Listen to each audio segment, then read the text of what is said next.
Se você é como a maioria das pessoas, você sabe de onde vêm suas opiniões. E se você é como a maioria das pessoas, você provavelmente está errado. Você já deve ter visto essa cena muitas vezes.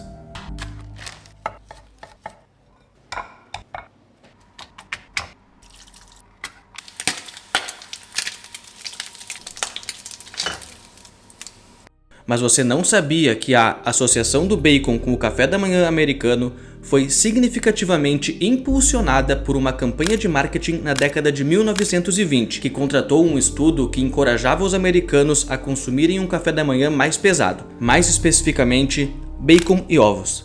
Ou talvez você não soubesse que o hábito de mulheres fumarem em público foi impulsionado pela campanha Tochas da Liberdade, em 1929, que associou cigarros ao empoderamento feminino, beneficiando a indústria do tabaco ao expandir seu mercado para as mulheres. O homem por trás da implementação desses hábitos que movimentam bilhões de dólares até os dias de hoje? O sobrinho de Sigmund Freud, Edward Bernays, pioneiro nas áreas de marketing, propaganda e no campo de relações públicas. Bernays entendeu que controlar as massas significava controlar o futuro. No seu livro Propaganda, publicado em 1928, ele explicou: a manipulação consciente e inteligente de hábitos organizados e opiniões das massas é um importante elemento na sociedade democrática. Aqueles que manipulam esse mecanismo oculto da sociedade constituem um governo invisível, que é o verdadeiro poder vigente de nosso país. Somos governados, nossas mentes moldadas, nossos gostos formados, nossas ideias sugeridas, majoritariamente por homens que nunca ouvimos falar. A influência de Bernays foi enorme. Baseando-se principalmente nas descobertas de seu tio, ele esteve por trás de grandes decisões tomadas por amplos segmentos da população. Sua influência estendeu-se não apenas às empresas na promoção de produtos aos consumidores, mas também às figuras de poder que, conforme Bernays expressou, controlam e regem as massas.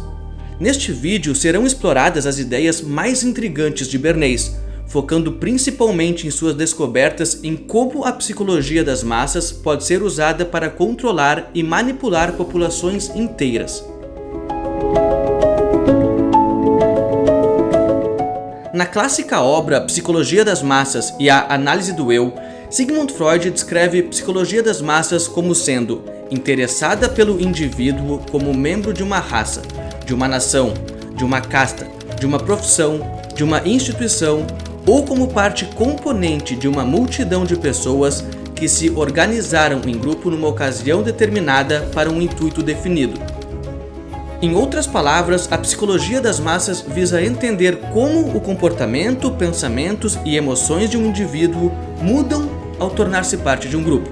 A propensão dos seres humanos para a formação de grupos tem suas raízes no nosso passado evolutivo, pois oferecia vantagens cruciais para a sobrevivência. Nossos antepassados primitivos que se uniam em tribos aumentavam suas chances de sobreviver e procriar em ambientes extremamente agressivos.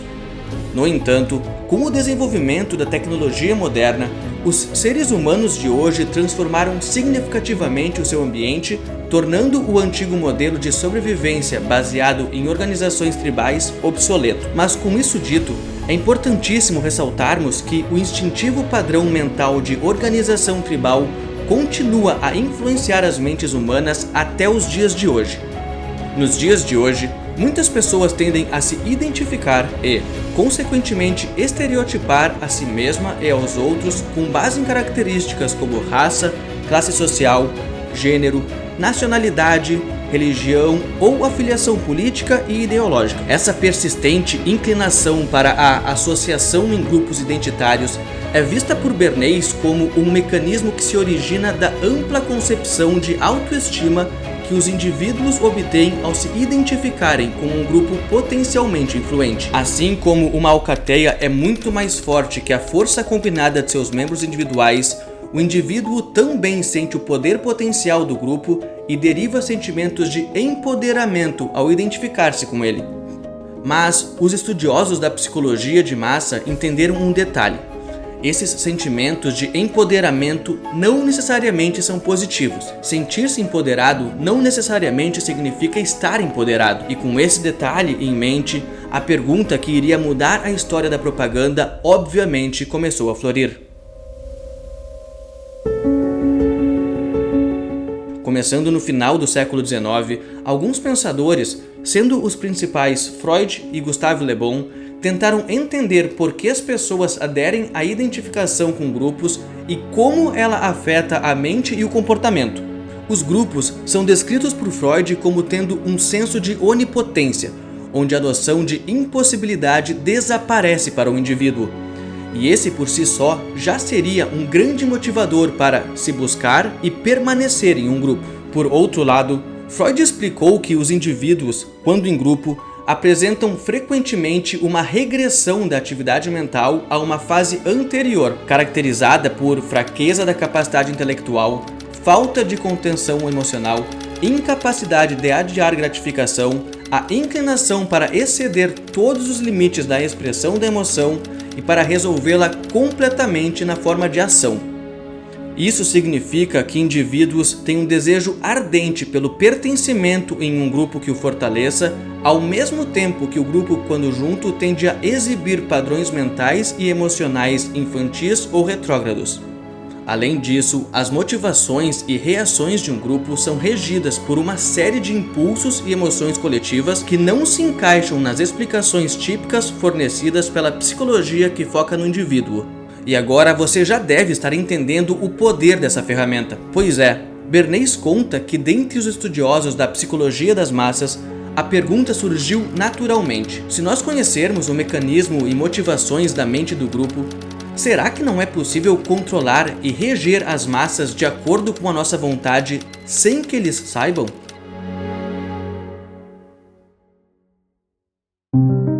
O grande potencial de usar as descobertas da psicologia das massas para controlar as massas é parcialmente em função do fato de que indivíduos podem ser influenciados por um grupo ou multidão, mesmo quando fisicamente isolados. Como Bernays apontou no livro Propaganda, o homem tende a viver em bando por natureza. Ele se sente membro de um rebanho, mesmo quando ele está sozinho em seu quarto com as cortinas fechadas. Enquanto alguém se identificar com um grupo, sua mente e comportamento serão transformados pela constante influência da psicologia das massas, mesmo com nenhum outro membro do grupo fisicamente presente. Mas o que leva a essa forte associação? O que leva as pessoas a sentirem-se tão conectadas com um grupo a ponto de essa conexão influenciar seus pensamentos mesmo quando sozinhas? Para entendermos como a tendência humana de se associar e identificar com grupos torna as massas manipuláveis, devemos antes nos voltar para uma das ideias de Freud que muito influenciou as técnicas de manipulação desenvolvidas por Bernays. Em seu livro Propaganda, Bernays explicou: é principalmente os psicólogos da escola de Freud que apontaram que os pensamentos e ações do homem são substitutos compensatórios para os desejos que ele foi obrigado a reprimir. Algo deve ser desejado não por seu valor intrínseco ou utilidade, mas porque ele inconscientemente acaba vendo naquilo um símbolo de outro algo, o desejo que ele tem vergonha de admitir para si mesmo. Um homem comprando um carro pode pensar que o quer para o intuito de locomoção, quando, na verdade, ele pode realmente querê-lo porque é um símbolo de posição social, uma evidência de seu sucesso nos negócios ou um meio de agradar sua esposa. O que Freud sugeriu é que geralmente há uma separação entre os pensamentos conscientes e sentimentos e desejos que não se encaixam com a autoestima, que são, portanto, reprimidos. Lembre-se, aqueles que são verdadeiramente poderosos não precisam provar nada a ninguém. Bernays percebeu que isso torna as pessoas muito manipuláveis. Isso significa que, se alguém criar propagandas ou ações que alcancem as emoções e desejos escondidos das pessoas, passando por cima do seu raciocínio consciente, pode levar as pessoas a adotarem certas crenças e comportamentos sem entenderem as verdadeiras razões por trás disso. Este princípio geral de que os homens são muito largamente atuados por motivos que eles escondem de si mesmos é tão verdadeiro para a psicologia de massa quanto para a psicologia individual. É evidente que o propagandista de sucesso deve entender os verdadeiros motivos e não se contentar em aceitar as razões que os homens dão para o que fazem. Esta influência se intensifica no grupo. onde os indivíduos tendem a adotar crenças e comportamentos que reforçam a identidade do grupo, muitas vezes suprimindo suas próprias análises críticas. Assim, a propaganda que se alinha com esses desejos coletivos torna-se extremamente poderosa, pois não só influencia o indivíduo, mas também molda a consciência do grupo. Isso cria uma realidade onde os desejos individuais e coletivos se entrelaçam, aumentando a vulnerabilidade das pessoas à manipulação, pois elas buscam tanto a aprovação individual quanto a aceitação dentro de grupos sociais. Ao identificar-se com um grupo, o indivíduo abandona a autoanálise e a busca pela verdade em favor de manter os interesses e a coesão do grupo. E com as capacidades críticas enfraquecidas pela influência da psicologia das massas, o indivíduo se torna altamente suscetível às operações psicológicas desenhadas para atingir aqueles desejos e emoções reprimidos ou inconscientes. Atualmente, parece que a mídia e a cultura popular estão cada vez mais influenciando as pessoas a se identificarem mais fortemente com grupos identitários, políticos e sociais. Isso pode ser extremamente perigoso para a estabilidade e a liberdade da sociedade, pois permite que pessoas poderosas usem a famosa estratégia de dividir para conquistar. Em seu livro Discursos sobre a Primeira Década de Tito Livio, Maquiavel, mais conhecido pelo seu notável O Príncipe, notou que aqueles que exercem poder sobre uma população há muito perceberam que uma população unida é sempre mais forte do que aqueles que a governam. Portanto, desde os tempos mais antigos, governantes buscaram dividir a maioria e enfraquecer a força que era uma vez forte enquanto era unida, pelo uso prudente dos métodos que promovem divisão. E o que seriam esses métodos prudentes? Digamos que você já vê isso diariamente.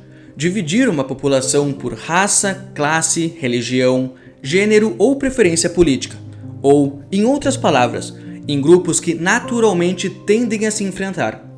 Pois, onde quer que haja divisão, é da natureza humana tomar partido e favorecer mais uma parte do que outra. Os efeitos da psicologia das massas tornam o discurso racional e debates entre indivíduos dos diferentes grupos extremamente improváveis, pois, quando em grupo, não sabe-se porquê, os indivíduos mostram uma disposição para o ódio, uma agressividade cuja fonte é desconhecida e a qual somos tentados a atribuir um caráter elementar. Em outras palavras, quando incapazes de resolver divergentes pontos de vista por meio do diálogo racional, grupos com sistemas de crenças conflitantes tendem a recorrer a métodos mais agressivos ao tentar superar aqueles que percebem como ameaça.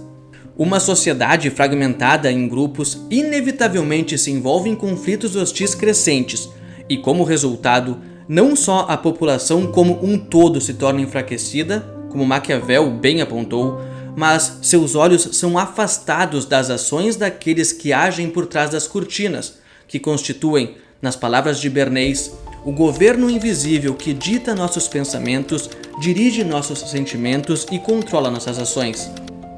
Mas precisamos deixar algo bem claro aqui. Não há problema algum em sentir um senso de pertencimento devido às semelhanças que temos com outras pessoas. No entanto, é sim equivocado fundamentar nossa identidade pessoal principalmente na nossa associação a um grupo. Não só equivocado, mas como vimos, perigoso.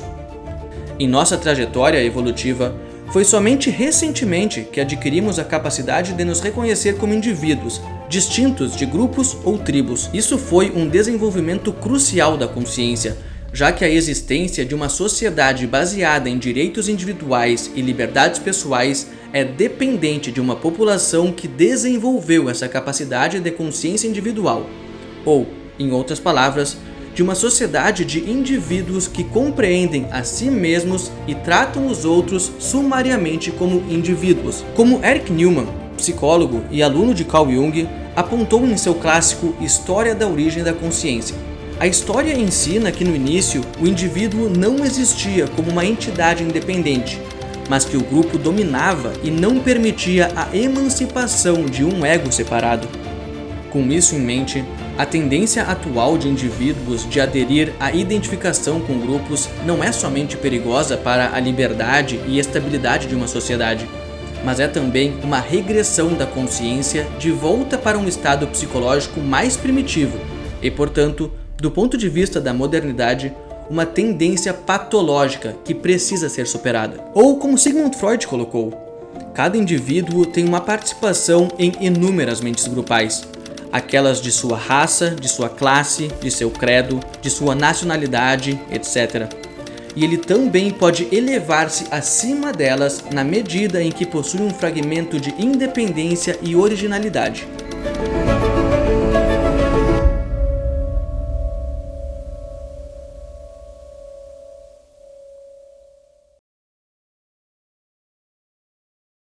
Se você pensa que isso é uma possibilidade, considere assistir esse vídeo que vai aparecer na tela.